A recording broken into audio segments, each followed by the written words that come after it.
Alright everyone, welcome back to the channel where we cut through the noise and dive into the stories behind the headlines. Today we are taking a closer look at Candace Owens' episode called They Are Lying About Tyler Robinson.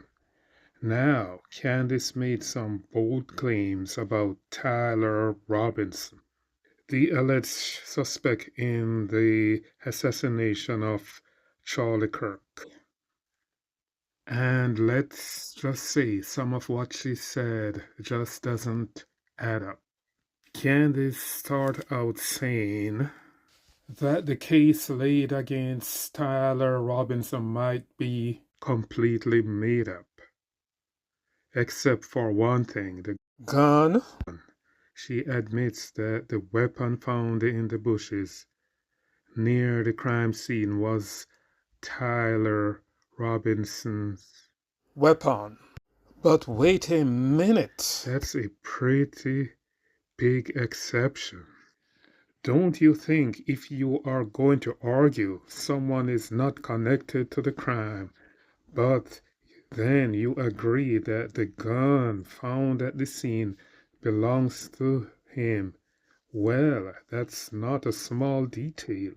That's basically saying, yeah, the weapon is his. But somehow that doesn't tie him to the crime. That's awkward, and it is a huge hole in her argument, unless she was saying that someone close to him is framing him, then that would make sense. She didn't say that someone was framing him, and if she said it, she was very vague, not clear, not precise. Then she shifts gears and talks about Tyler's personal life. According to Candace, Tyler was hiding the fact that he has a gay boyfriend from his conservative parents. But here is the twist. He had a living boyfriend who is transitioning to become a girl. Someone his parents thought was just a roommate. Now, Candace claims Tyler was hiding this from his parents.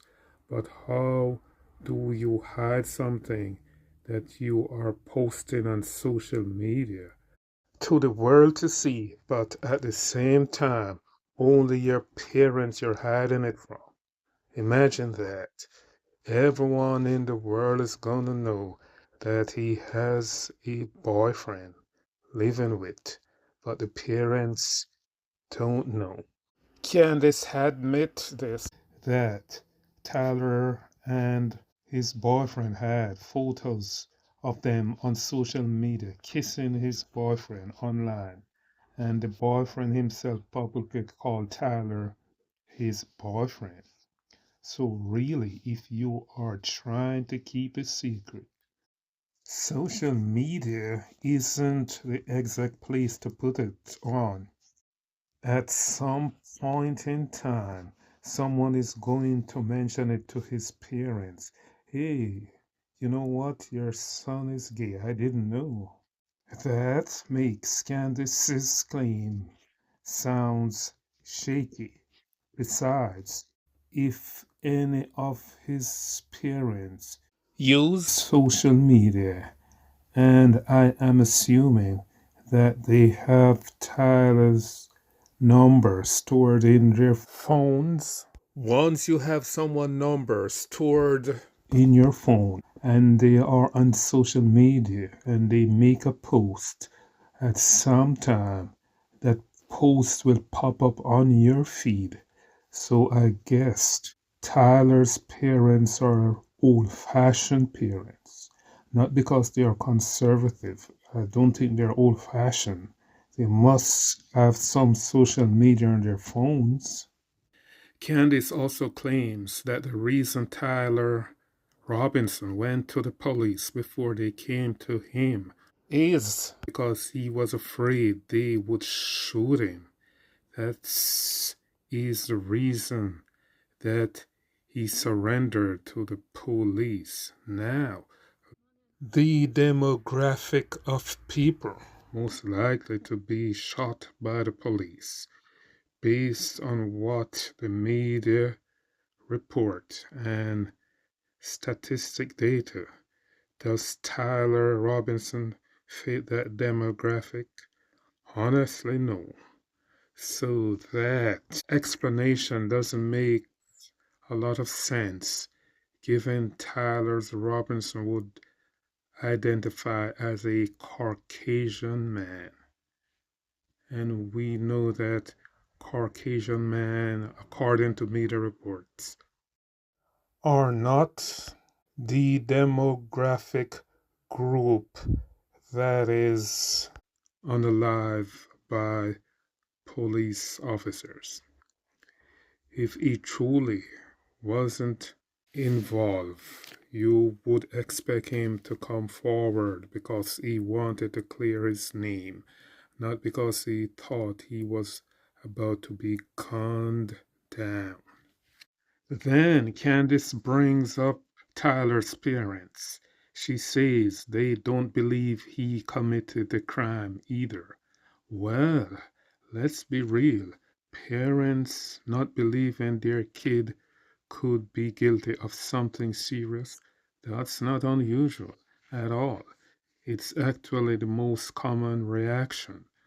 Nobody wants to believe in their child is capable of heinous crimes. And if they go public saying, yes, my kid did it, then at the trial, the child is found innocent, that will destroy their relationship forever. So, of course, the parents are going to deny that their child or children committed crime until there is a conviction.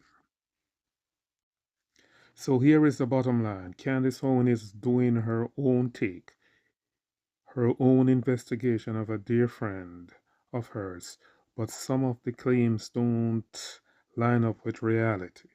She wants to cast doubt on Tyler Robinson's alleged involvement, but when the alleged unalivened weapon, he admitted that it is his, according to Candace and the FBI. Or does his personal life match the narrative she's building? And when coincidences start to piling up, it gets hard to buy her version of events.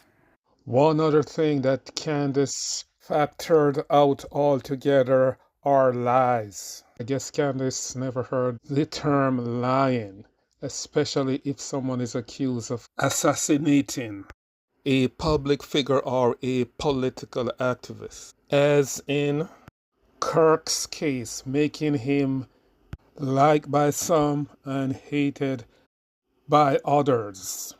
So when Candace says that Tyler Robinson have never set foot on the university campus, she is not factoring lies.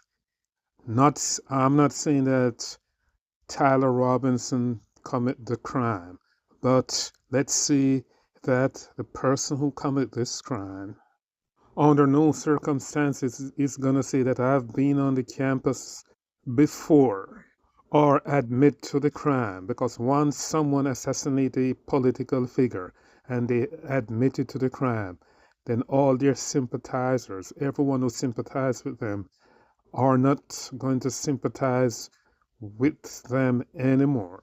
So to keep the cult following going, of course they're gonna lie. Not gonna say that I've been on the campus, not gonna admit to the crime either. Candace Owens also said that the text messages between Tyler Robinson and his alleged lover wasn't written by Tyler Robinson. Candace is saying that it was written by some unintelligent FBI agent. So if this that she is alluding to is correct, that means the FBI agent or the FBI itself must be involved in pulling the trigger. So if the FBI is involved in Charlie Kirk's assassination, by default, that means the government is involved too, according to Candace Owens' logics. What do you think? Let's hear it in the comments section. And do remember to like and subscribe.